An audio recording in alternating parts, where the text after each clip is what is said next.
La respiration, c'est fondamental. C'est fondamental. On croit que l'alimentation, la nourriture, c'est le moyen de récupérer de l'énergie. C'est faux.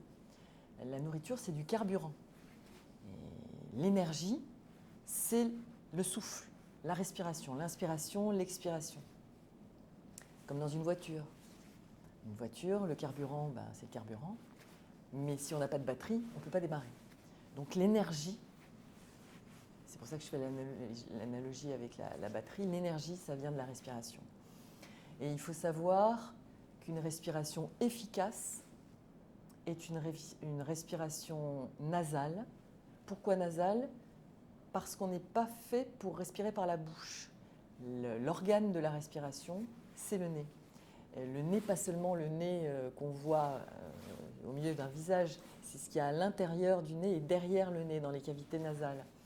Et l'air est inspiré par les narines et passe par les cavités nasales, il est préparé par les cavités nasales instantanément, il est climatisé, il est humidifié suivant si on se trouve dans un climat sec ou plus humide, il est préparé pour pénétrer dans les alvéoles des poumons. Alors que quand on aspire de l'air brut par la bouche, qui a un orifice beaucoup plus large et qui n'est absolument pas prévu pour préparer l'air à arriver dans les poumons, on se retrouve avec un air brut qui violente les alvéoles et qui est très peu efficace en fait. On a les poumons remplis d'air, mais très peu d'oxygène arrive aux cellules. Le principe de la respiration, c'est quand même d'oxygéner les cellules et c'est ça qui va donner de l'énergie au corps. Voilà. Donc, en tant qu'instructeur Oxygen Advantage, la méthode de l'Oxygen Advantage, c'est la respiration la plus douce qui est la plus efficace pour justement cette bonne oxygénation des cellules. Et c'est le fondateur d'Oxygen Advantage, Patrick McKeown, qui donne ces 3 lettres LSD, parce que ça résonne à l'oreille de tout le monde. Alors en anglais, c'est Less, Slow, Deep, et en français, on l'a traduit par lente, subtile, diaphragmatique. La respiration, lente, subtile, diaphragmatique.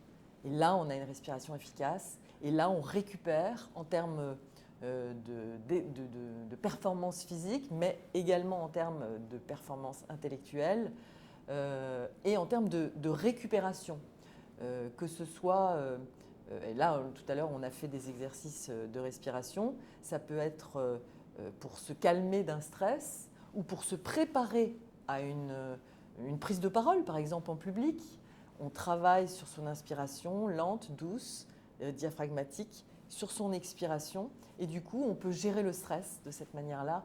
On peut agir sur tout un tas de choses, on peut agir même sur sa santé. Il y a des techniques de respiration comme la respiration du feu où ce sont des techniques anti-inflammatoires, donc on va aider le corps à se soigner lui-même.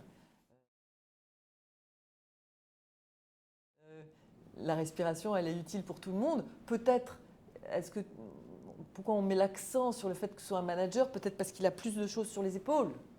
Alors comme il a plus de choses sur les épaules, il a plus besoin de pratiquer des techniques de respiration parce qu'il encaisse plus de choses, il porte plus de choses, il doit peut-être encourager les gens, donc il doit donner plus d'énergie. Donc lui devrait tous les jours, au minimum, pratiquer entre 15 et 20 minutes d'exercices de respiration divers et variés. Ça peut être 5 minutes de cohérence cardiaque par ici, 5 minutes de respiration carrée par là, 5 minutes de, comme tout à l'heure j'ai montré, 3-6, mais ça peut être au volant de sa voiture.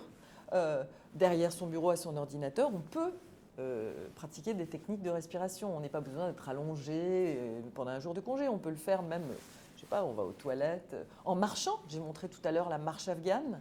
J'inspire sur 3 pas, je bloque sur un pas, j'expire sur 3 pas ou 4 ou 5. Si j'allonge l'expiration, plus je veux me détendre, plus je veux me recentrer, plus je veux comment on dit en anglais, grounded, plus je veux avoir les pieds bien sur terre, plus j'allonge l'expiration au maximum. Qu'est-ce que ça donne ? Une inspiration naturelle. Et tout ça par le nez. J'inspire et j'expire par le nez. Et je suis calme. Et du coup, je peux faire face au stress, aux gens qui sont en panique, je ne sais pas moi, aux gens qui ou tout d'un coup, par exemple aujourd'hui, je devais rejoindre l'équipe à la porte de Versailles. Je me dirige vers la porte de Versailles. Et puis à la Madeleine, on me dit non, non, le rendez-vous est à la porte de Saint-Cloud, à l'opposé. Ok, je me pose, je respire. J'inspire, j'expire, j'allonge l'expiration et puis bon, je trouve un plan et puis je me débrouille. Et pendant que je marchais dans les allées du métro, dans la rue, je pratiquais la marche afghane. 1, 2, 3, j'inspire, je pose, comme j'ai l'habitude, je pose sur 2 et puis j'allonge l'expiration sur 5, puis je pose sur 2, puis j'inspire sur 3. Voilà, et je fais ça tous les jours et je peux donc faire face à peu près tout. Voilà.